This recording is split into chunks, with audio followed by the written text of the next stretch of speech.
Another thing that's on my chest that is absolutely pissing me off. And when I heard that this came out, I was flabbergasted with the news that Volkanovski will be taking on Yair Rodriguez 2 for UFC Noche, my friends. Now, why does that piss me off, man? When you guys pay attention to the last UFC Noche, the co-main event was Alexa Grasso versus Valentina Shevchenko, the rematch. And honestly, I didn't think that was a great match to put for Alexa Grasso in her first title defense at UFC Noche. It's supposed to be a night where it's dedicated to Mexicans, and Mexicans are supposed to feel good. But instead, you set her up in a fight where she's pretty much guaranteed to lose, and you're just gonna wipe out the excitement for the Mexicans in that fight. Alexa Grasso lost. Then you go to the main event. You got Sugar Sean O'Malley and Merab Dvalishvili, who neither of them are even Mexican, my friends, right? So I figured, man, this UFC Noche was all right. It wasn't what I expected it to be. Leading into this year's UFC Noche, I thought that they were going to completely change the game. You got Turkey and Canelo and Crawford card going to be competing on the same night as UFC Noche. I thought you would have tried to give the fans something absolutely amazing, but instead, we're getting Volkanovski versus Yair Rodriguez 2, who's coming off that win over Patricio Pitbull. And it was an absolute amazing win. But still, you guys, there's a guy like Movsar Evloev out there, who's never lost, 19-0, undefeated.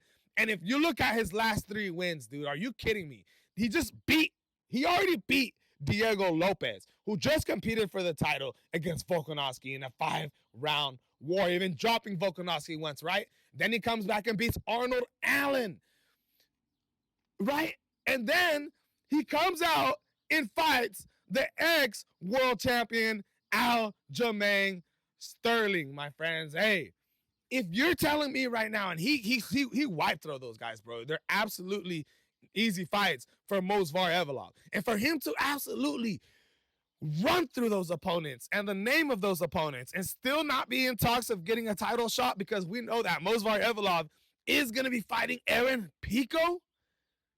Guys, Dana White in the UFC, we all know this already, man. They're out to get Movsar Evloev. They don't like nothing about him. I love his style. I love what he does. But for UFC excitement and to sell pay-per-views, I do believe that Movsar Evloev is not that guy.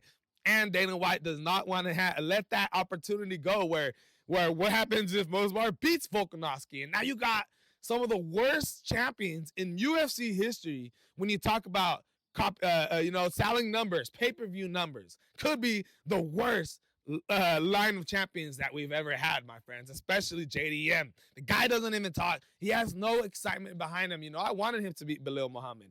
But now, after seeing all the post-press conferences and everything, bro, at least Belal was holding it down like a goddamn man, my friends. I mean, come on. The fact that Dana White does not want to give us the Alexander Volkanovski fight versus Movsar Evloev, and instead wants to put on a rematch between Yair Rodriguez in the main event for UFC Noche, when everybody knows Yair Rodriguez is probably going to lose that match. And then what's going to happen to UFC Noche? Again, another shitty night for Mexicans, my friends. Come on, Dana. You got to set it up a little bit better. It's a celebration, not a depressionist, God damn, Dana. Whew. So many other guys you could have gave a goddamn title shot to than your boy, Yair Rodriguez. I think what they should have did for UFC Noche, which would have been a win-win for Mexicans no matter what, was set up the Diego Lopez versus Yair Rodriguez fight. No le pegaron a Marco entre tú y tu equipo. Escucha. Le pegaron a Marco entre tú y tu equipo, ¿sí o no? Esperando el momento correcto estaba para decirte esto en tu pinche cara, loco. Oh, we were Tú waiting me la vas a for pagar a mí por Marcos, güey. And you guys Y si me esperas la verga, güey. fight me. Is that what you want to fight me? What's going on? Toca en alguien de mi equipo y confesarás las consecuencias con confesión él. Don't talk about my... When you're talking about UFC Noche, even if Diego Lopez was to knock out Yair Rodriguez, at the end of the day, Diego Lopez loves Mexico and he loves Brazil. He represents both. You had 2 Latinos. Instead of an Aussie going in there and taking out a Mexican, you had 2 Latinos, so it would have been a win-win situation. Man, dude. That could have been an absolutely great night. And now that I'm looking at it, I think we're going to be watching Terrence Crawford versus Canelo card rather than the UFC card. And I don't even know what the co-main event is going to be. And don't even get me started. Do not make this co-main event another women's fight. If it's a girl's fight, dude, oh my God. And if it is a girl fight, you know, you got UFC 316 coming up with Sugar Sean and Marab. You got Juliana Pena taking on Kayla Harrison, which is an absolute good matchup. I like Juliana Pena's thrashness at the press conferences where she's just going absolutely off. But there's no other girls in the world right now that you can make a co-main fight for that are at least one of them is Mexican in UFC Noche. Don't put Alexa Grasso no more, my guys. You know, she's in 3-fight losing streak. Natalia Silva just absolutely outclassed her. If you're going to put on a women's girl fight, what I was saying, man, is the only goddamn women's girl fight for a co-main event that I think would work is Amanda Nunes coming out of retirement to face Juliana Pena if she gets through Kayla Harrison, my friends. But I don't even see that happening. Do not put a girls fight for the co-main event.